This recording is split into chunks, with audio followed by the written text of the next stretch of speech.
Hello friends and welcome to Vedanta IAS foundation. मैं भूषण मुसारी फिर से मेरे प्लेटफॉर्म पर आपका स्वागत कर रहा हूं। तो ज्योग्राफी ऑप्शनल का एनालिसिस हम आज देखने की कोशिश करेंगे। जैसे कि मेरे प्लेटफॉर्म पर सारे पेपरों का हमने अभी तक जो एनालिसिस किया है, अब इसके पीछे का कारण यह है मित्रों कि आने वाले समय में हमारी तैयारी की दिशा किस दिशा की तरफ होनी चाहिए। तो हमें प्रीवियस ईयर्स के क्वेश्चन से या करंट ईयर के पेपर से ये पता चलता है कि आने वाले समय में हम तैयारी का किस प्रकार से डिजाइन कर सके। बस इतना सा उद्देश्य जो है इन सेशंस का और इस सीरीज का है।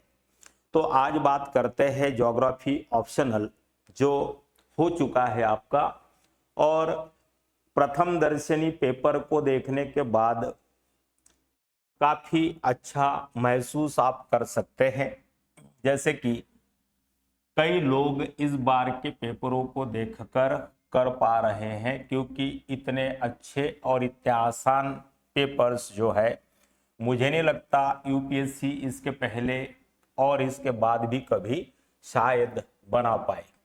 लेकिन इसका मतलब ये नहीं है कि यही ट्रेंड जो है आगे भी बरकरार रहेगा। यूपीएससी वो चीज है कि इसको हम प्रेडिक्ट नहीं कर सकते। इस बात को भी हमें अपने जहन में रखने की आवश्यकता है। तो चला जाए, शुरू करते हैं समय ना गवाते हुए। तो जैसे आप सभी जानते हैं क्वेश्चन नंबर फर्स्ट है, और क्वेश्चन नंबर पहला हमेशा कंपलसरी होता है, जिसमें 5 क्वेश्चंस आपको दिए हुए हैं। पहले ही क्वेश्चन में लिखा हुआ है what are truncated spurs, where and how are they formed. तो मित्रों, मैंने कई YouTube चैनल्स पर या विद्यार्थियों की प्रतिक्रिया को देखा है, तो कईयों के लिए ये प्रश्न थोड़ा सा कठिन रहा, लेकिन इसका जवाब आपको जीसी लियोंग में मिल जाएगा। और अगर जीसी लियोंग नहीं है तो 11th क्लास की एनसीईआरटी में भी इसका डिटेल्ड जवाब यहाँ पर आपको मिल सकता है। तो आप यहाँ से इसको ले सकते थे और आराम से अपना आंसर पुटअप कर सकते थे। तो ये कोई बहुत टर्मिनोलॉजी जो है आउट ऑफ ज्योग्राफी नहीं है, शब्दों का खेल है मात्र। ट्रंकेटेड स्पूर से एक जनरल टर्मिनोलॉजी है, लेकिन इसका हिंदी कर दिया रुंडित पर्वत स्कंध।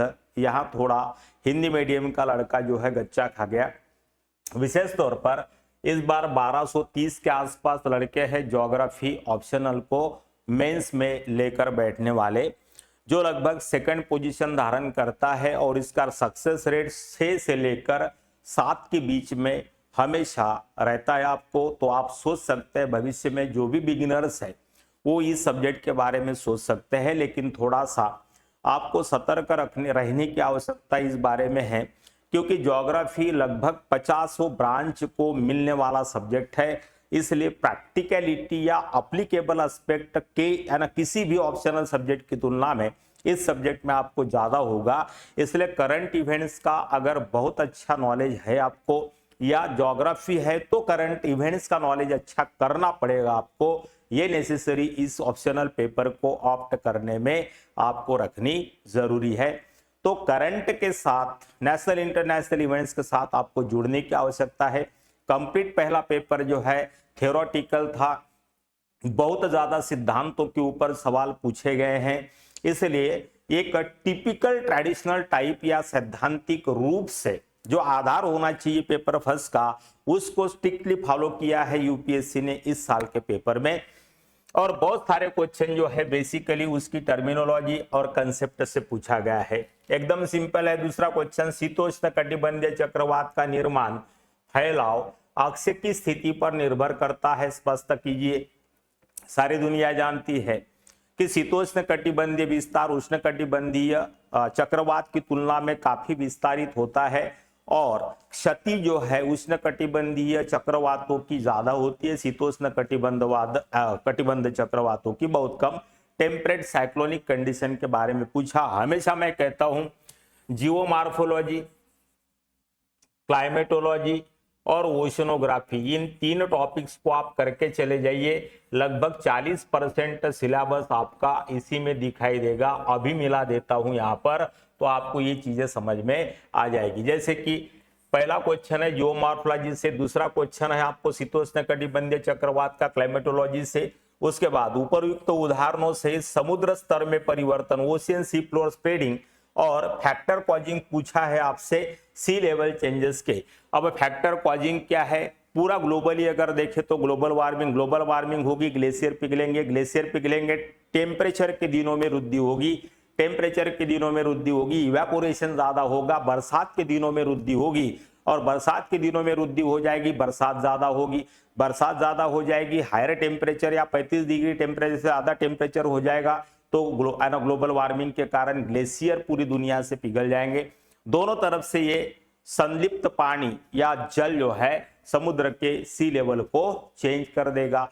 इसके विपरीत हो जाएगा कि ओशियन सी फ्लोर डिक्रीजिंग कब होगा, तो ग्लोबल कूलिंग के जमाने में होगा, क्योंकि दुनिया का सारा पानी फ्रीज हो जाएगा। That's a common process. तो 3 टॉपिक पढ़ लेंगे, 3 नोट्स आपको मिल गया, समझ में आ रहा।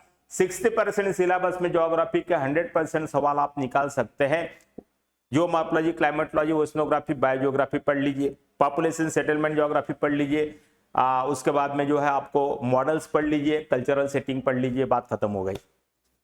3 टॉपिक ऊपर पढ़ना, 3 टॉपिक नीचे पढ़ना। जैसे देखो, ग्रामीण क्षेत्रों के सामाजिक आर्थिक परिवर्तन में सामाजिक वानिकी के प्रभावों का परीक्षण करिए। सोशल फॉरेस्ट्री हम सेकंड पेपर में भी पढ़ते हैं, जहां एग्रो फॉरेस्ट्री और एग्रीकल्चर पढ़ना है हमको, वहां पर भी सोशल फॉरेस्ट्री उसी का मटेरियल यहाँ पर यूज कर सकते थे आप, ग्रामीण क्षेत्रों के सामाजिक आर्थिक परिवर्तन में, बराबर। तो सेकंड पेपर का जो भी मटेरियल होगा, जैसे मैंने हम उधर एग्रीकल्चर इंडस्ट्री पढ़ते, जियोग्राफिकल सेटिंग पढ़ते हैं, फिजिकल सेटिंग जिसको कहा जाता है। उसके बाद में हम लोग उसमें सॉइल वगैरह सब कुछ पढ़ लेते हैं। सेक्शन बी में आते हैं, इधर रीजनल प्लानिंग पढ़ते हैं, उधर भी रीजनल प्लानिंग पढ़ना है, पॉपुलेशन उधर भी पढ़ना है, इधर भी पढ़ना है। सिर्फ कल्चरल सेटिंग में भी उधर फर्क है। भारत में एक सवाल पूछ दिया आपको रेसेस के ऊपर, तो वो भी ऑन द बेसिस ऑफ क्या है, कंसेप्चुअल पार्ट है। इसके आगे की है ना 5वां क्वेश्चन देखेंगे, पर्वतीय क्षेत्र में पारिस्थितिकी परिवर्तनों के प्रति, पर्वतीय क्षेत्र पारिस्थितिकीय परिवर्तनों के प्रति अधिक भंगुर है। तो यहाँ पर बड़ा अच्छा सवाल ये पूछा है आपसे, और ये एनवायरमेंटल साइंस का सवाल है, इसलिए इसे बायोजियोग्राफी से भी आप पढ़ सकते हैं, और वैसे भी ये जनरल क्वेश्चन है, इसलिए स्पेसिफिकेशन इसका आप नहीं भी करेंगे तो भी। Mountain regions are more fragile to ecological changes, ये है सवाल यहाँ पर, तो आराम से इसका उत्तर लिखा जा सकता है। इसके बाद देखिए सारे के सारे क्वेश्चन, पांचों के पांचों नोट्स आपके हो गए। इसके बाद अगर देखेंगे तो क्वेश्चन नंबर 2 ये है, पर्वत निर्माणकारी प्रक्रिया को नवीनतम दृष्टिकोण, पर्वत निर्माणकारी प्रक्रिया के नवीनतम दृष्टिकोण का परीक्षण करिए तथा विश्व के पर्वतों को उनकी उत्पत्ति के आधार पर विभाजित कीजिए। अब नवीनतम बोला तो कुछ लड़का गड़बड़ा गया। नवीनतम का मतलब होता है मेरे भाई की प्लेट टेक्टोनिक्स थ्योरी के आधार पर यही नवीन है। अभी तक तो कोई नया सिद्धांत आया नहीं है। हम लोग कॉन्टिनेंटल थ्योरी पढ़ते हैं, उसके विरोध में प्लेट टेक्टोनिक्स थ्योरी का उदय होता है, और प्लेट टेक्टोनिक्स कॉन्टिनेंट और ओशियन का जो निर्माण बताता है, उसी के साथ साथ पर्वत निर्माण की प्रक्रिया भी बताता है, भूकंप की प्रक्रिया भी बताता है, ज्वालामुखी की प्रक्रिया भी बताता है। 1960 के बाद अब तक भूगोल में कोई नया सिद्धांत पैदा नहीं हुआ, इसलिए यहां नवीनतम दृष्टिकोण का मतलब हुआ on the basis of plate tectonics theory. Okay, उसको पढ़ लेते। उसके बाद में फिर कोबर का सिद्धांत आता है ना, होम्स का सिद्धांत आता है। वो एक लोकल या आपको जो है उसके ऊपर दिए गए कुछ सिद्धांत है, लेकिन उसका जरूरी नहीं है हमको। प्लेट टेक्टोनिक्स थ्योरी बहुत जरूरी है, इतना भी इसका रेफरेंस लेके आप आराम से इसको क्या कर सकते थे। उसके बाद विश्व जलवायु के कोपेन के वर्गीकरण के अक्षांशीय वितरण का वर्णन कीजिए। कोपेन, थॉर्नथवेट और स्टैम्प का, एंड्रू स्टैम्प का हमको पूछा गया था। कोपेन, थॉर्नथवेट, स्टैम्प ही पूछता है, परंपरागत सब्जेक्ट है। 2 बेसिकली है, भारत का संपूर्ण इंडियन मेट्रोलॉजिकल डिपार्टमेंट या मौसम से संबंधित जो भी वर्गीकरण है वो कोपेन क्लासिफिकेशन का है। ये से लेकर ई तक जो है बड़े अक्षरों में और स्मॉल अक्षरों में गर्मी में और सर्दी में बरसातों का, टेम्परेचर का, ह्यूमिडिटी का, थर्मोस्टेट का विवरण कोपेन अपने वर्गीकरण के तहत देते हैं। तो ये भी क्लाइमेटोलॉजी पढ़ लेते, इसका भी हो जाता। तो सेकंड ये क्वेश्चन जो है वो है जियोमॉर्फोलॉजी का क्वेश्चन, और ये दूसरा अभी मैंने जो बताया ये है क्लाइमेटोलॉजी का क्वेश्चन। और तीसरा क्वेश्चन देख लीजिए, हिंद महासागर की तलीय स्थलाकृति हिप्सोमेट्रिक कर्व के आधार पर बॉटम रिलीफ स्ट्रक्चर ऑफ तीनों महासागरों का लिखना है हमको, या हम जब प्रिपरेशन करते हैं तो तीनों का बना के रख दीजिएगा। तो पैसिफिक ओशियन, अटलांटिक ओशियन और हिंद महासागर तीनों का पढ़ लीजिएगा, ये क्वेश्चन हो जाएगा। तो पहला भी हो गया, दूसरा भी हो गया, समझ आ रहा। अब कितने क्वेश्चन बचे हैं हमारे? 3 क्वेश्चन सॉल्व करने हैं। आगे बढ़ा जाए। उसके बाद वायु संहिता में आ जाओ। ये फिर से जो है क्लाइमेटोलॉजी का क्वेश्चन है, आपको एयर मासेस कहते हैं जिसको।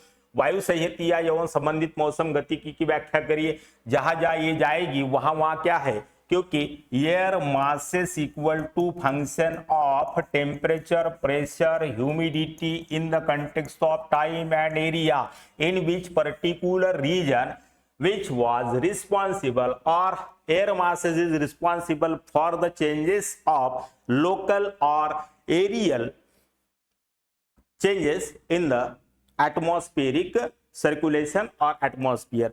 जहां जहां ठंडी जाएगी, जहां जहां गर्म जाएगी, वहां वहां के लोकल परिवर्तन को और प्रादेशिक क्लाइमेटिक परिवर्तन को ये संपादित करेगी।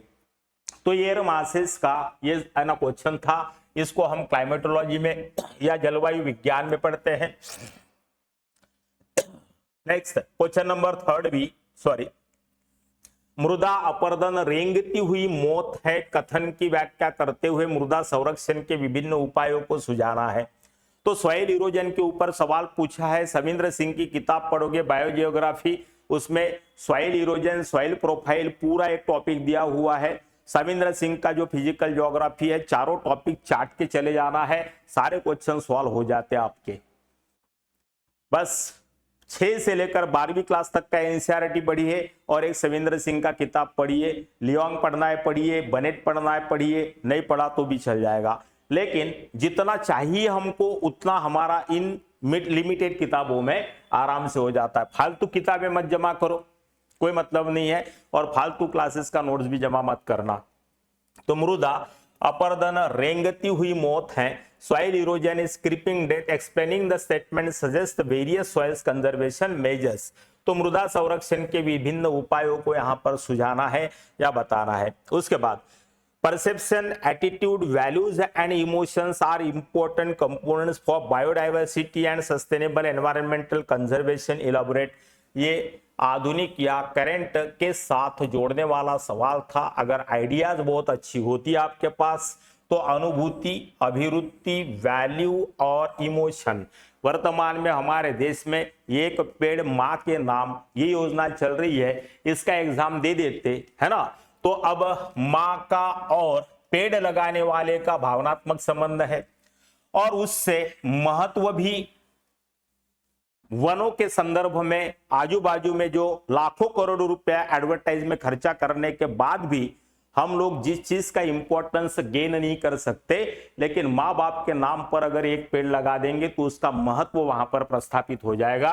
एटीट्यूड बदलेगा पर्यावरण के प्रति, एनवायरमेंटल एथिक्स। जब महत्व बढ़ता है पर्यावरण के किसी प्रोसेस का तो एटीट्यूड में भी बदलाव आता है। और हम अगर अपने हाथों से पेड़ लगा रहे, उसको पानी डाल रहे, उसको बढ़ता हुआ बड़ा होता हुआ देख रहे हैं, तो हम उसकी टहनी को काटते समय थोड़ा सा सोचेंगे तो अभिरुचि में या एटीट्यूड में परिवर्तन आ गया और परसेप्शन बदल गया संपूर्ण जीवन का। समझ आ गया।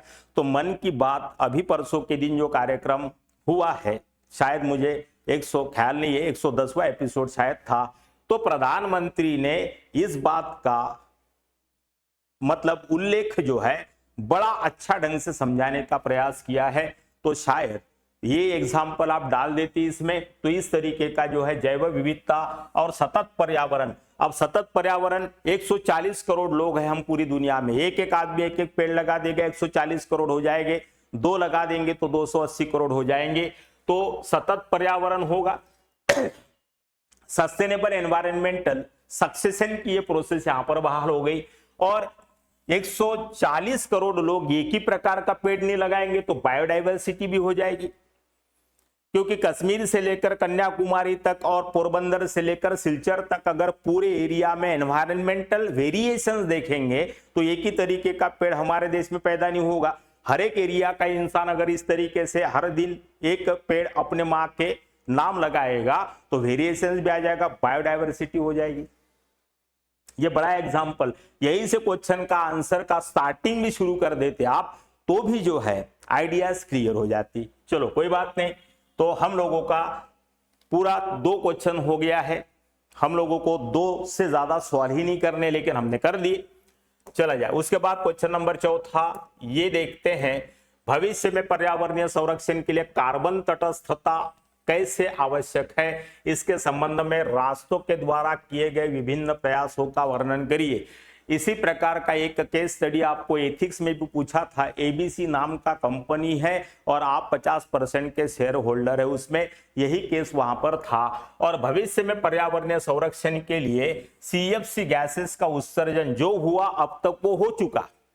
इस प्रश्न का कहने का मतलब यह है कि हम लोगों को अभी CO2 के प्रति स्टेबल रहना पड़ेगा। इसमें जो शब्द यूज किया है carbon neutrality essential for the future, क्योंकि अब ये स्तर है, यहां से आगे अगर जाते हैं हम लोग तो दुनिया बर्बाद हो जाएगी और यहां से नीचे आते हैं तो दुनिया आबाद हो जाएगी। ये एक मार्जिनल पॉइंट पर पूरी दुनिया खड़ी है, इस प्रश्न का मतलब ये हुआ। और इसके संबंध में कई सारे क्योटो प्रोटोकॉल है, मॉन्ट्रियल संधि है, लेकिन विकसित राज्य अपना निर्वहन पूरी तरीके से इसमें नहीं कर पा रहे, क्योंकि उन्हें अपनी विकास की रफ्तार कम नहीं होने देनी है या विकास की रफ्तार कम होने का अंदेशा है। और विकसनशील देश अपने प्रोडक्शन को बढ़ा रहे हैं। कुल मिलाकर सभी जिम्मेदार हैं, लेकिन जिन लोगों ने विकास की प्रक्रिया को संपादित नहीं किया या उनका क्या कसूर है, जैसे पूरा अफ्रीकन कॉन्टिनेंट है, या जो उत्पादन प्रक्रिया में नहीं लगे हुए हैं तो उनका क्या दोष है। लेकिन तुम्हारे इस प्रकार के CO2 के एमिशन में उन लोगों की अगर मुफ्त में जान जाएगी तो उसका जिम्मेदार कौन होगा। तो ये सस्टेनेबिलिटी डेवलपमेंट की विपरीत वाला दृष्टिकोण है, इसको हम कह सकते थे। अब ये सवाल भी लोगों को थोड़ा सा मुश्किल लगा, याजू नदी के बारे में है ना। क्वेश्चन नंबर 4B, याजू धारा किसको कहते हैं, याजू द्रोणी बार बार बाढ़ के क्षेत्र क्यों है, विश्व के विभिन्न भागों से याजू धारा के उदाहरण दीजिए। तो मिसिसिपी का ही एक पैरेलल नदी होता है, इसी नदी के नाम पर जो है दुनिया की पैरेलल नदी। तो सबसे पहले याजू नदी को समझ ले कि याजू धारा या याजू स्ट्रीम क्या होता है। तो मुख्य नदी के समानांतर बहुत दूर तक पैरेलली चलने वाली नदी को या स्ट्रीम को कहा जाता है याजू नदी। सामान्य तौर पर ये मुख्य नदी में बहुत बाद में मिलती हैं कई नदियां पैरेलली, लेकिन पैरेलल नदियों का चलने का क्रम आपको जब यूथ स्टेज में होती है नदी और जब पर्वतीय प्रदेश से मैदानी क्षेत्र में उतर जाती है तब ये क्रम खंडित हो जाता है। लेकिन याजू नदी का क्रम खंडित नहीं होता, ये बहुत दूर तक समानांतर गति से मुख्य नदी के साथ चलती है। ऐसा इसलिए होता है क्योंकि मुख्य नदी के प्रवाह के बाद, जैसे मैंने कहा पैरेलल ये है याजू नदी, ऐसा मान के चलिए आप। लोग क्या करते हैं कि इस नदी के बाढ़ का क्षेत्र या बाढ़ का पानी उनकी फसलों को या उनके जनजीवन को यहां पर खंडित ना करे, इसलिए यहां पर नेचुरल रेवाइंस या प्राकृतिक तटबंधों का निर्माण कर देते हैं, जिससे मुख्य नदी के प्रवाह को उनके निवास स्थानों या आर्थिक या सांस्कृतिक गतिविधियों के केंद्र में आने से रोका जाए।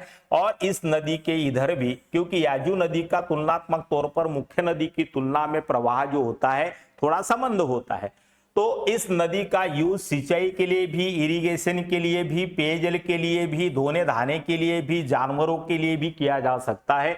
इसलिए इस नदी के दोनों तरफ जो है ऐसे प्राकृतिक तटबंधों को खड़ा किया जाता है। और याजू नदी लगभग जो है कैनॉल की तरह बहती है बीचों बीच से, इससे प्रवाह भी बना रहता है नदी का। प्राकृतिक तटबंधों के कारण मुख्य नदी के बाढ़ क्षेत्र में भी अब ये याजू नदियां कहां पैदा होती है, ज्यादा से ज्यादा बाढ़ क्षेत्रों में आपको दिखाई देगी। तो दुनिया की सबसे बड़ी नदी मिसिसिपी की सहायक नदी के रूप में इसका नाम ही याजू नदी है। अमेरिका में, उत्तर अमेरिका में यह प्रवाह आपको देखने को मिलेगा।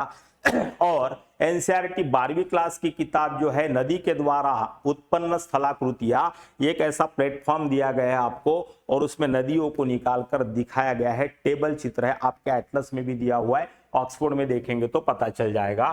तो 2-4 एग्जाम्पल लिख देते, आराम से हो जाता। ये हो गया आपको जो है जियोमॉर्फोलॉजी का क्वेश्चन, ये हो गया बायोजियोग्राफी का क्वेश्चन। अब बताइए क्या मुश्किल था। उसके बाद प्रजातियों की समृद्धि में अक्षांशीय प्रवणता जैव विविधता में एक महत्वपूर्ण भौगोलिक प्रवृत्ति है। कथन का परीक्षण करिए। कल्चरल सेटिंग में आप जाएंगे, रेसेस को पढ़ना है, वहीं से निग्रिटो, निग्रोइड, ऑस्ट्रलाइड, मंगोलाइड, उसके बाद में कॉकसाइड, ये सारे के सारे, और वर्तमान में ऑस्टिक, ये सॉरी क्या कहते हैं, ऑस्टिक ही।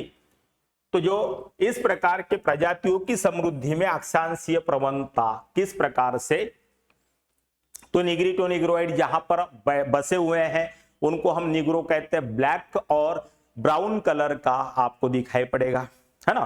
कॉकसाइड को देखेंगे तो इनके स्किन कलर में आने वाला परिवर्तन यहाँ के वातावरण में परिवर्तन या बदलाव की वजह से। तो रेसेस का रेशियल रेसिप्रोकन होता है फिजिकल एनवायरनमेंट के प्रभाव के द्वारा। और यही पूछा है कि प्रजातियों की समृद्धि में अक्षांशीय प्रवणता, तो जहां पर भीषण गर्मी है तो प्रजातियों की समृद्धि वहां पर नहीं है। भीषण गर्मी का है 0 डिग्री से लेकर 20 डिग्री ऊपर उत्तर में और दक्षिण में भी। तो 0 से लेकर 20 डिग्री उत्तर दक्षिण में प्रजातियां समृद्ध नहीं दिखाई देगी, खाना बदोशी जीवन जीती हुई दिखाई देगी, क्योंकि यहाँ आदमी का जीवन बड़ा इरिटेट करने वाला है। चिपचिपा जो है आदमी की एफिशिएंसी खत्म हो जाएगी। और बहुत ज्यादा टेम्परेचर कम वाले इलाके में भी प्रजातियों की समृद्धि देखने को नहीं मिलती। जो मिड लेटीट्यूड है, जहां ना टेम्परेचर ज्यादा है ना बहुत कम है, वहीं पर एफिशिएंसी वर्क फोर्स की जो है ज्यादा होती है। तो यहाँ एनवायरनमेंट किस तरीके से प्रजातियों की कार्यक्षमता पर प्रभाव डालता है, उसको कोरिलेटेड करके जो है आपको प्रश्न का उत्तर लिखना था। अब आते हैं खंड बी में, जो 5वां क्वेश्चन है, फिर से कंपलसरी हो जाता है। अब यहाँ ह्यूमन ज्योग्राफी शुरू हो जाता है। तो मानव भूगोल के विकास में व्यवहार परक उपागम के महत्व का आलोचनात्मक परीक्षण कीजिए। सामान्य तौर पर इस पर मेरी अपनी खुद की किताब है और मराठी मीडियम में भी है, हिंदी में भी उपलब्ध है और इंग्लिश मीडियम में भी उपलब्ध है। तो यहां आप देखेंगे critically examine the significance of behavioural approach in the development of human geography. लगभग 98 सिद्धांतों को कलेक्ट करके एक कर दिया है मैंने। तो ये अप्लाइड जियोमॉर्फोलॉजी से संबंधित या ह्यूमन ज्योग्राफी से बिहेवियरल अप्रोच है, आचारात्मक दृष्टिकोण। समझ आ रहा है। तो आचारात्मक दृष्टिकोण हम एथिक्स में भी पढ़ते हैं, क्योंकि सारा जो है आपको टॉपिक ही आचरण से संबंधित है। तो ये ह्यूमन ज्योग्राफी मजिद हुसैन की किताब पढ़ लीजिएगा, उसमें आपको दिखाई देंगे। समझ में आ रहा है। तो उसके बाद दूसरा नंबर है, हालांकि जल संसाधनों की कमी स्थानिक स्तर पर महसूस होती है, परंतु इसके कारण तेजी से वैश्विक होते जा रहे हैं। टिप्पणी करिए। तो ये जल संकट को ग्लोबलाइज करने वाला क्या है, तो करंट का भी सब्जेक्ट है, अंडरग्राउंड वाटर या हाइड्रोलॉजिकल इम्बैलेंसिंग से संबंधित क्वेश्चन है। इसके 4-5 कारण लिख सकते थे आराम से, 150 शब्दों में इसका उत्तर हो सकता था। उसके बाद महानगरों के आर्थिक मूल के रूप में केंद्रीय व्यापार क्षेत्र पतन में है, आलोचनात्मक परीक्षण करिए। सेंट्रल बिजनेस डिपार्टमेंट या डिवीजन, तो इसको अगर देखेंगे तो क्रिस्टालर के थ्योरी में हम देखते हैं, जिसको सेंट्रल प्लेस थ्योरी के तहत यहां पर एस्टैब्लिश किया गया था और लॉस ने इसको मॉडिफाई कर दिया। अब वहां पर पढ़ लेते तो इस चीज को आप आराम से यहां पर अप्लाई कर सकते थे कि central business district are decline as the economic core of metropolitan cities critically examine.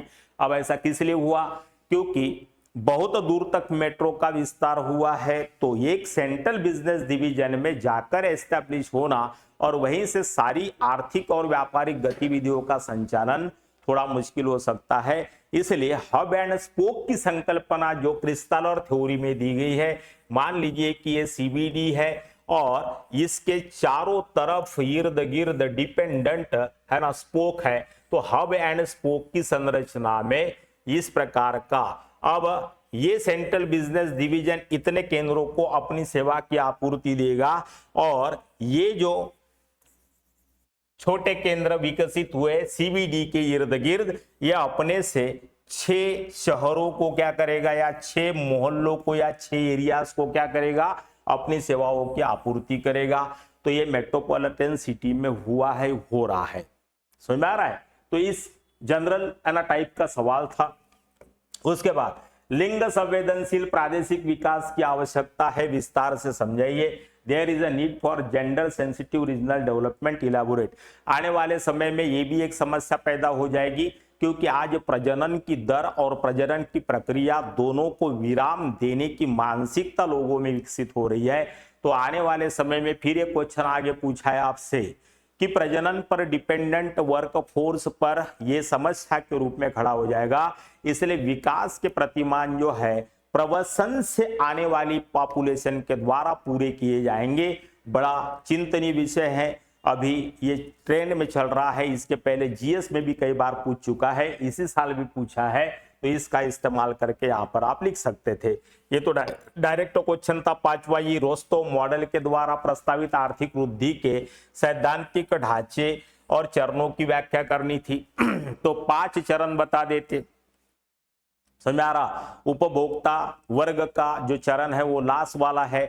आरंभ में किस प्रकार की, तो रोस्टोव का 5 विकसित मॉडल या विकसित दिशा की तरफ, विकसित आर्थिक व्यवस्था की तरफ लेकर जाने वाला मॉडल की चर्चा करनी थी। ब्रीफ में पूछ लिया है, कई बार बताया कि ये प्रश्न हमेशा रहते हैं। मॉडल को पूरा चाट के चले जाना।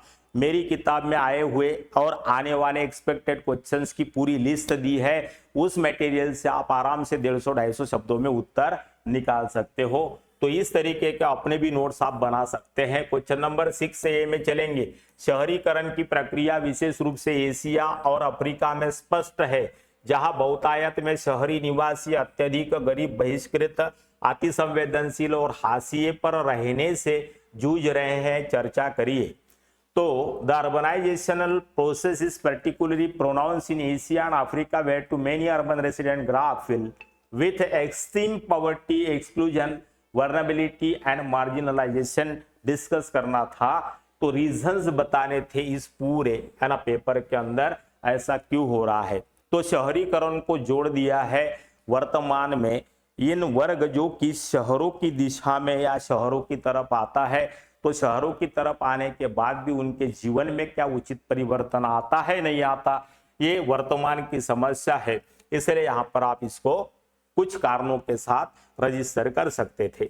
स्पष्ट कीजिए कि भौगोलिक स्थान, ये स्पैटियल एनालिसिस है, तो ये सामान्य तौर पर ह्यूमन ज्योग्राफी का ही क्वेश्चन है, जिसमें स्थानिक विश्लेषण और geographical analysis, what is the differences between आपको spatial analysis and geographical analysis, इन दोनों के या इन दो टर्म्स के बीच में जो भी आपको क्या लगना था मतलब कंपैरिजन करना था। तो भौगोलिक स्थान के भौतिक दृश्य ने किस प्रकार से स्थानिक विश्लेषण के प्रारूपों को प्रभावित किया है, इस बात को इसमें लिखना था। तो physical view of geographical space has impacted the consequences के आधार पर इसको आप लिख सकते थे। उसके बाद क्वेश्चन नंबर 6C को देखेंगे। विश्व के समकालीन भू राजनीतिक परिदृश्य के संदर्भ में हृदय स्थल सिद्धांत की व्याख्या करिए। तो हार्टलैंड सिद्धांत की चर्चा करना था, जो कि मैकेंडर का था, और पूरा कंटेम्पररी एनालिसिस लिखवा कर दिया है मैंने अपनी नोट्स में, और उसमें चीन वगैरह का या दक्षिण एशिया की राजनीति का भी रेफरेंस हमने लिया है। अब जैसे श्रीलंका में सत्ता बदल गई, बांग्लादेश में तख्ता पलट हो गया, नेपाल भी कभी कभी हमको आग दिखाता है, पाकिस्तान में भी हो गया, मध्य पूर्व में भी आपको क्या हो गया। तो सामान्य तौर पर चीन की BRI की जो नीति है वो रिमलैंड थ्योरी पर काम कर रहा है, क्योंकि हार्टलैंड को बदलने वाली स्पाइकमैन की रिमलैंड थ्योरी थी, और उसको अभी चाइना अपने पर्ल, स्ट्रिंग पर्ल की नीति जो है उसकी, और उसके बाद बिल्ट एंड रोड इनिशिएटिव के माध्यम से रिमलैंड की इस थ्योरी के आधार पर साध्य करने का प्रयास कर रहा है। लेकिन हार्टलैंड पूरी तरीके से अविकसित हो चुका है, तो साइबेरिया को मैकेंडर ने अपनी हार्टलैंड थ्योरी की जो सैद्धांतिक विश्लेषण उसमें रखा था वो तो बैकवर्ड है। वो यही कारण था कि मैकेंडर को अपने सिद्धांत में दूसरा परिवर्तन करना पड़ा था, ये कुछ बातें लिख देनी थी और समकालीन परिप्रेक्ष्य में इसका विश्लेषण आप लोगों को आराम से किया जा सकता था। इसके बाद क्वेश्चन नंबर 7 ये में आइए, विटलसी का क्वेश्चन है और विटलसी का ये कृषि प्रदेशों के संदर्भ में विश्व के कृषि प्रदेशों के वर्गीकरण के आधार की व्याख्या करनी है आपको। सिंपल सी बात है, इसमें टेम्परेचर, प्रेशर और उसके साथ साथ इन्होंने जो है आपको classification on the basis of types of the crops के आधार पर भी इसका वर्गीकरण किया हुआ है, तो आराम से इसको कर सकते थे आप। उसके बाद क्वेश्चन नंबर 7 भी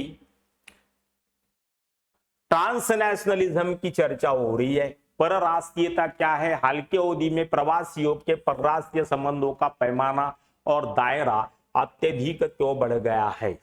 तो देश छोड़कर लोग जा रहे हैं, प्रदेश छोड़कर जाए, राज्य छोड़कर जाए तो बात अलग, लेकिन यहाँ ट्रांसनेशनलिज्म की व्यवस्था अगर हो रही है तो इसका कारण लिखना था। तो कुछ कारणों को जैसे अनएम्प्लॉयमेंट कह सकते हैं आपको, उसके बाद में स्किल्ड जो है, जैसे अभी अभी हमने इजराइल में कुछ लोगों को भेजा था, लेकिन हमारे जो टेक्नीशियंस थे उनको जो है नट बोल्ट भी कसना नहीं आता, तो इजराइल ने विनती करी कि भैया इतने 30 सालों से तुमने कौन से टेक्नीशियंस को पैदा किया, तो देश को बेइज्जत करने वाला इस प्रकार का शिक्षा संस्थानों से जो ह्यूमन रिसोर्सेस क्रिएट हो रहा है, लेकिन इनमें जो कुछ अपने जीवन में स्किल्डफुल कार्यक्रम किया कार्य करना चाहते हैं वो लोग यहाँ नहीं रुकेंगे। अब एआई का जमाना आ गया, तो एआई में बिलंदर या एआई में एकदम जबरदस्त बहादुर आदमी जो है अपने देश के बाहर जाएगा, वो आएगा भी नहीं वापिस से। तो सरकार को हमारी यूनिवर्सिटीज के ऊपर क्या करना है क्या नहीं करना है कुछ सकारात्मक सोचना होगा, नहीं तो हर समय इसी प्रकार की बेइज्जती होती रहेगी, क्योंकि हम तो अपने देश में एम्प्लॉयमेंट जनरेट कर नहीं पाते।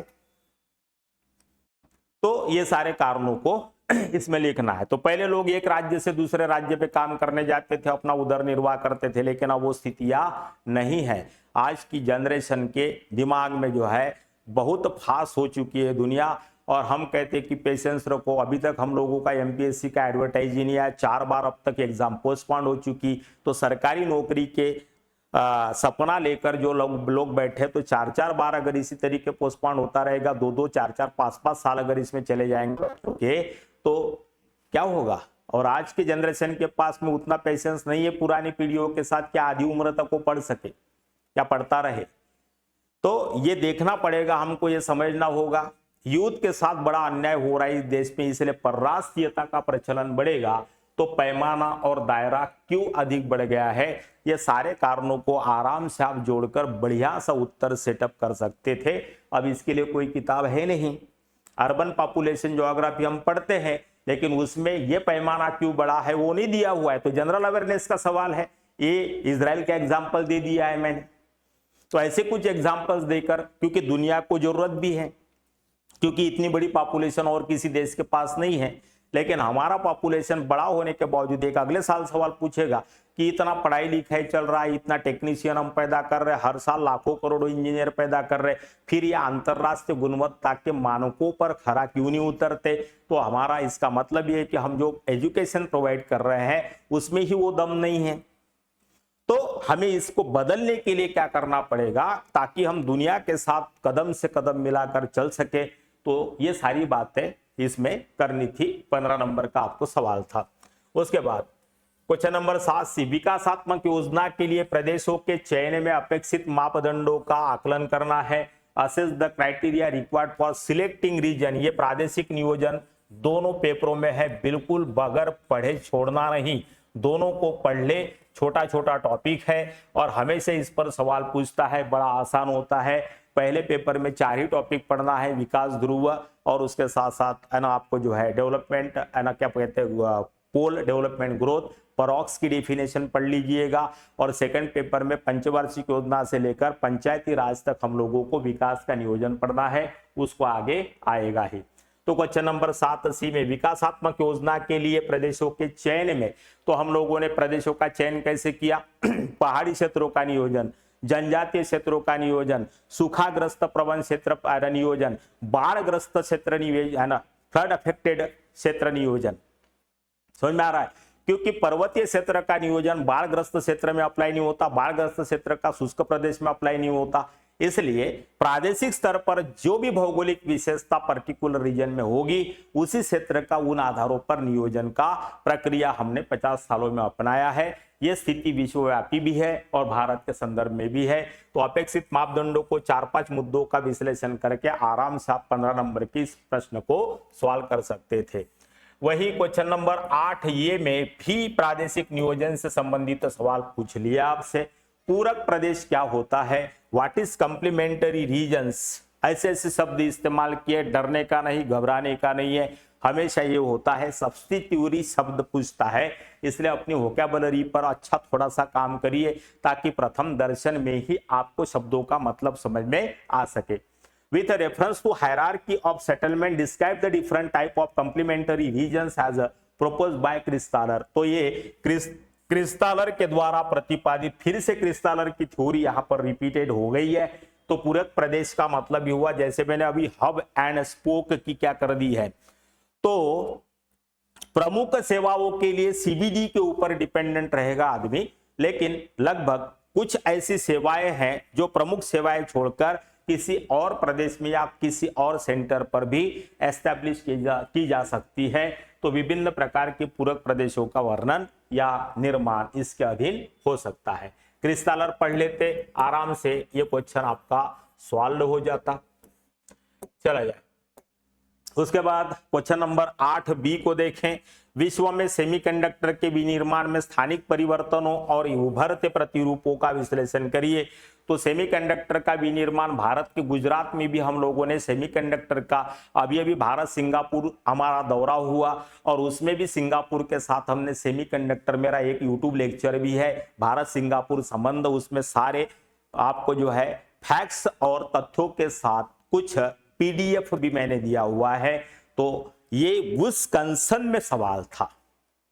औद्योगिक विस्तारण की प्रक्रिया, क्योंकि ऐसे कई उद्योग अभी आने वाले समय में निर्माण होंगे कि जिन्हें अंतरराष्ट्रीय संबंधों की दिशा में बदलना होगा या अंतरराष्ट्रीय संबंधों में तरजीह देनी पड़ेगी हमको। तो जैसा कि भारत और सिंगापुर का दौरा हम लोगों ने इसी पर्पज से किया था, क्योंकि Singapore leading producer of semiconductor है और उन सेमीकंडक्टर की डिमांड देश के अंदर बहुत है। उसके अलावा माइक्रोन चिप बनाने वाली कंपनी का इन्वेस्टमेंट पिछले साल हमारे देश में आया हुआ है। गुजरात में लगभग 3 फैक्ट्रियों को हम लोगों ने लगाने का एक समझौता ज्ञापन पर हस्ताक्षर किया है। तो ये उस कंसर्न में था। तो जियोपॉलिटिक्स और जियो रिलेशन के साथ इसको मेंटेन करना था। आराम से इस प्रश्नों को आप लिख सकते थे। विकसित देशों में आने वाले कुछ दशकों तक जनसंख्या गतिकी में प्रजनन के बजाय प्रवास मुख्य चालक होगा, कथन का परीक्षण करना है। अभी जो न्यूज आया था कि लोग एकाकी रह रहे हैं, लोग देर से शादियां कर रहे हैं, अविवाहित रहने का प्रचलन बढ़ गया है, समलैंगिकता के मुद्दे बढ़ गए हैं, लिव इन के प्रकरण बढ़ गए हैं और खास तौर से उपभोक्ता वर्ग जो नया पैदा हुआ है वह अपनी उपभोक्ता के स्तर में किसी भी प्रकार की कमी आने देना नहीं चाहता, इसलिए उनको कोई पार्टनर नहीं चाहिए और आने वाले समय में विवाह के बाह्य संबंधों का प्रचलन बढ़ेगा और उसके साथ साथ लिव इन का भी प्रचलन बढ़ेगा। तो सामान्य तौर पर शादी को आजकल लोग बंधन की तरह मान रहे हैं, तो प्रजनन की प्रक्रिया इससे अफेक्टेड हो जाएगी और जो भी मैन पावर है उसको काम करने के बहुत ज्यादा प्रसंग मिलेंगे, चांस मिलेंगे, तो उसका आमदनी भी बढ़ेगा। तो ये एक महत्वपूर्ण परिवर्तन सोशल ज्योग्राफी के अंदर हो रहा है। तो ये सामाजिकता के साथ इंडियन सोसाइटी और ग्लोबल सोसाइटी के साथ जुड़ा हुआ विषय था। तो प्रजनन के बजाय प्रवास इस तरीके से मुख्य चालक होगा। अर्बन ज्योग्राफी के साथ में जुड़ा हुआ सवाल है, आधुनिकता के साथ इसको जोड़ दिया है। तो ये ट्रेंड आपको पता होना चाहिए। ऐसे 3-4 एग्जाम्पल या 3-4 प्रश्न हैं जिसमें आप कंटेम्पररी इश्यूज को ऐड करके बहुत अच्छी तरीके से अपने उत्तर को मजबूत बना सकते थे। तो मित्रों मिलते हैं सेकंड पेपर का। आपको जो है तो कृपया चैनल को सब्सक्राइब करना ना भूले, बेल आइकॉन दबाना ना भूले, लाइक शेयर करना ना भूले। आपकी प्रतिक्रियाएं मेरे लिए उत्साहवर्धन का काम करती है। मिलते हैं बहुत जल्द सेकंड पेपर का एनालिसिस लेकर ज्योग्राफी ऑप्शनल नेक्स्ट एपिसोड में। तब तक थैंक यू और जय हिंद।